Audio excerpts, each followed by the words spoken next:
Hey everyone, I'm at Gen Con 2019 and I'm joined by Daniel. Hello! We're at the TMG Games booth and I'm super excited because Daniel is going to talk to us about some of the new releases. Heck yes, I am. All right, so here at Gen Con, we've got a couple new releases that are not only active or releasing here at Gen Con, the street dates are today too. So these next two games that I'm going to talk about, while they're being launched here at Gen Con, should also be available at your game store of choice. So the first one is Old West Impresario.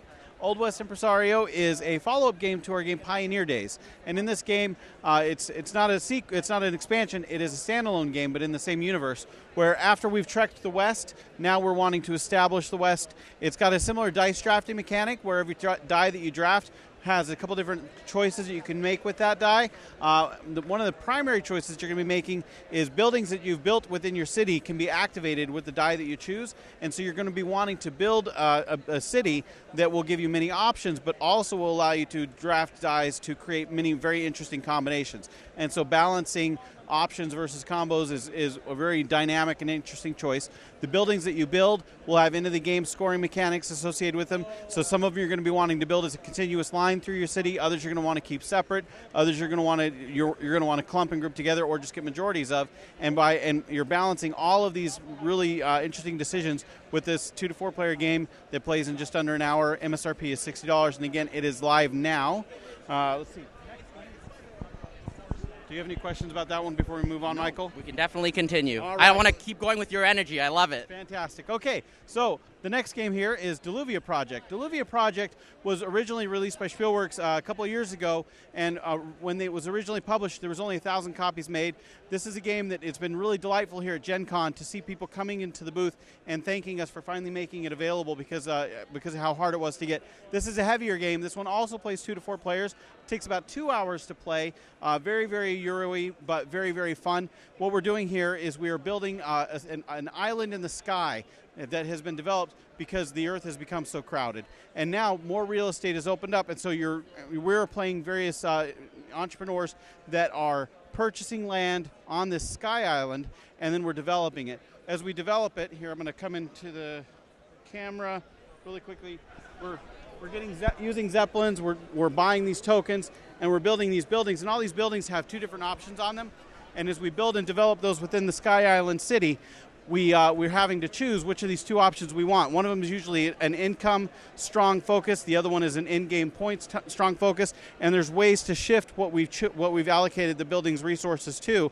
And so knowing when to build our engine, when to shift the engine to points is very crucial in this game. There's a lot of really intense action in your brain as you're thinking through it. This is a worker placement game, and again, this one also is available right now here at the moment or at your favorite local game store. Any other questions about that one, Michael? I'm good. Well, let's keep rolling. All right, let's keep rolling. All right, so next one set up here. These are releases that we have that are going to be coming out at Essen. So we're looking at October release dates for these ones here. We are trying to time it so that the Essen release will be simultaneous with global release, and so when they're available there, they should be available also at your local game store. First one we're going to talk about is a Superkawaii solar draft, wherein we are going to be various different planets, we are stars, and we're wanting to attract planets into our empty solar system. We're wanting every single planet, moon, and comet has various different abilities with it, and what we're wanting to do is we're wanting to build the most harmonious solar system where all of the planets and all the planets and moons all work together to create the highest value or highest score. And if you can create the most valuable solar system, then you will be the greatest solar system or the greatest solar architect in all of the galaxy. These cards are super, super cute, Michael. I can see it from the back. Yeah. I thought super adorable. They're like little. Let's get in here. Just kind of show the sun here. All the comets are actually dogs and cats because they just bring in these like one-time moments of joy within your solar system, and dogs and cats just bring people joy. Most people. So that is solar draft.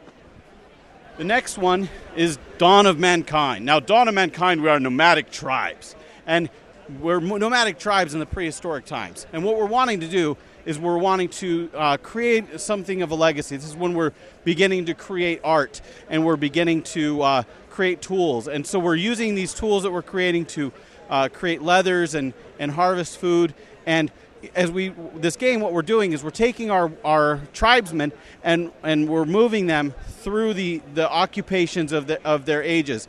And as they get older, they're going to get bumped and replaced out of their occupations or tasks and moved on to the next phase of their life until finally they pass on.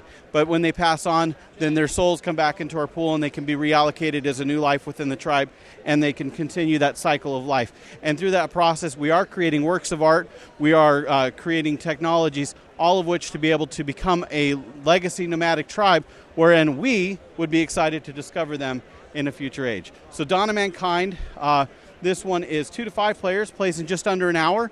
And again, MSRP on this is $40, will be available in October at Essen.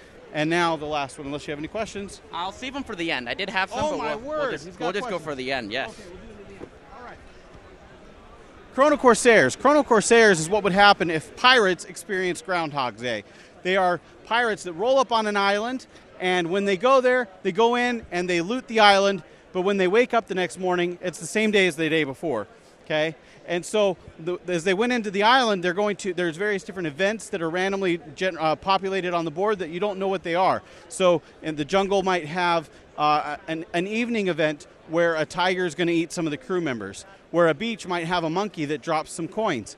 And so there's lots of different types of events that all get populated on the board, and you're tracking your crew and bringing them around the island, trying to get as much treasure as possible and create area majorities around the island to create dominance. But you're wanting to discover these events and avoid them when they're bad and take advantage of them when they're good, so that you can become the most prosperous pirate tribe when the time void collapses and then proceeds as normal.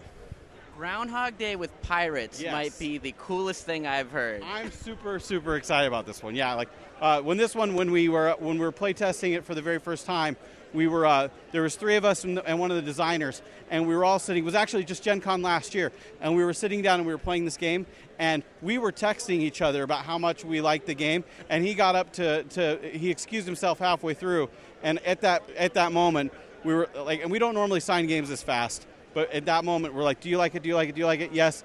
And like multiple things happened to where we had an offer on the table by the time the game was done. This one's good. They're all good, but this one, it was fantastic. That's awesome. So yeah, I did have some few questions. All right, Michael, what are your questions? So the first question is, we looked at a whole bunch of games, and they were diverse in terms of complexity and sort of play styles. And with a lot of companies, I'm seeing, they'll do imprints to sort of showcase, this line is for this type of game, this line is for that. Now, I don't see that with TMG. Why do you guys not do that, and what are the benefits of not doing that? Basically, at TMG, we're all gamers, and because we're all gamers, as we've grown as a company, we've brought in different people, and we make games that we like. Right, it's part of why we started the deluxe line, is because when we played games, we're like, oh, this would be really awesome if it was like this.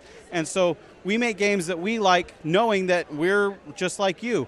And because we're just like you, we know that you guys, everybody has a variety of tastes. And so TMG, we make games for gamers. We're gamers, and so we know that if we make games that we like, that there will be other people that will like them as well, and that's good enough for us. No, that definitely makes sense. My second question was about some of the deluxeified stuff you guys do during your Kickstarter campaigns. Yes. I think they're sort of the most well-known sort of thing, because you guys take a lot of feedback from the customers and players and integrate it into your campaign. Can you just tell me a little bit about that process and how you guys work with the people and make that happen? Sure. So for me, that process really kind of started back when we were kickstarting Scoville. And when we were originally kickstarting Scoville, in our mind, we were going to be just doing cubes on the board. And the Kickstarter community was just like, no, these really have to be pepper meeples. And it was so vocal that idea just got ingrained. And then as that idea was like being manifest, we were like, well, the peppers aren't going to stay up as consistent as cubes. That's important. And so, like coming in with the idea of cutting holes in the board, and so you're physically planting the peppers, all this was manifest through that Kickstarter process. And that process of iterating and working with the Kickstarter community was just so fantastic that even usually, like anytime we're going to go in to do a Kickstarter, we'll sit down now and we'll go, okay, how can we just really make this game deluxeified? What can we do? And we're always looking for, what metal component can we put in here to just give that really nice physical, tangible heft to it. And we're looking at what other things. And so when we're looking at games and we're playtesting prototypes and stuff, one of the questions we're asking ourselves is, can we deluxeify this? But when we go into a Kickstarter, sometimes people might wonder why we don't come out with all the stretch goals, or why we might have a period of time where we're not releasing different stretch goals. And part of that is because we know that the community, they get passionate about these as well. And when we design these, it's gamers around a table saying this is what we'd like. And so when we're in a Kickstarter campaign, it's a whole bunch of gamers around a really big table talking about this is what we like. And so obviously we can't do all of the ideas, but we like to hear all the ideas, and sometimes people will suggest something that is just really cool and really doable, and we like to leave flex room for that. And so whenever we are deluxeifying a game, we try to leave a little bit of room in there, knowing that the Kickstarter community is going to come up with something that potentially we didn't think about. And so that back and forth dialogue in the comments and everything is just something that we really, really look forward to, because it makes the whole thing such a better experience for everybody. No, that's fantastic, and I really appreciate that you guys will listen to the community and work with them. Now, my one last question for you is, how come the new expansion for Belfort isn't called the expansion? I don't know why. I don't have a good answer for that. I mean, that would be fun and clever. I'm sorry. Sen, you were supposed to do it. Well, Daniel, thank you so much for talking with me today. We showed off a whole bunch of new games, and they'll be available for you right now for purchase, either at the show or at your local retailer. Yep. Awesome. Daniel, thank you so much for your time. Awesome. Thank you for your time. We appreciate you.